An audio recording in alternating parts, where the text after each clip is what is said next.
దాదాపు మీరు చూడొచ్చు నా ఫోన్లు ఇప్పుడు మీకు చూపిస్తా. ఒక 500 మంది తోని ఫోన్లు చేపిస్తా ఉన్నారు. ఏమని బెదిరిస్తా ఉన్నారు ఫోన్లు చేసి. ఇవన్నీ మిస్డ్ కాల్ చూడొచ్చు. ఇగో ఇప్పుడు కూడా గదే ఫోన్ కాల్ ఉంటాయి మీరు చూడరు. ఇవన్నీ ఫోన్లు గవే. ఫోన్లు చేపిస్తా ఉన్నాడు. చిన్న పిల్లగాడు చేపించినాడు. దీనికి ఎవడో భయపడతాడు అన్నట్టు. విజయన్న, నేను నిన్ను అడుగుతా ఉన్నాను, నిన్ను సవాల్ ఎవడు విసిరమన్నాడు? ఎవడైనా రైతులు అడిగిందా నిన్ను? మేము అడిగినామా నీ సవాల్ విసిరమని? సవాల్ నువ్వే విసిరినావు. నీ సవాల్ని మేము స్వీకరించినాం. స్వీకరించి చూపించిన తర్వాత ఇవాళ నీకు జవాబు లేకుండా మీ కాంగ్రెస్ పార్టీ కొందరు బ్రోకర్లతోని ఫోన్లు చేయించి బెదిరిస్తా ఉంటే భయపడేటోడు ఎవడున్నాడు?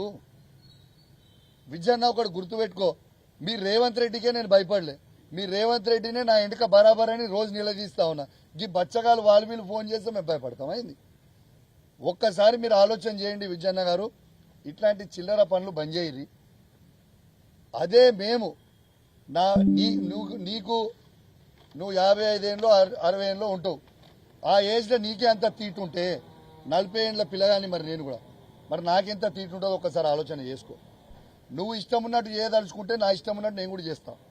రేపు నువ్వు ఇదే విధంగా మీరు కంటిన్యూ అయితే రేపు మా బీఆర్ఎస్ పార్టీకి మేము కూడా కాల్ ఇచ్చి మా హుజరాబాద్ నియోజకవర్గం నుంచి కావచ్చు, మీ పెద్దపల్లి నియోజకవర్గం నుంచి కావచ్చు, యావత్ తెలంగాణ నుంచి కావచ్చు, మా బీఆర్ఎస్ పార్టీ నాయకులు అందరూ కూడా నీకు ఫోన్ చేసి ఎప్పుడు రాజీనామా చేస్తున్నావు అని మేము అడిగిపించే పరిస్థితి తీసుకొచ్చుకోకు.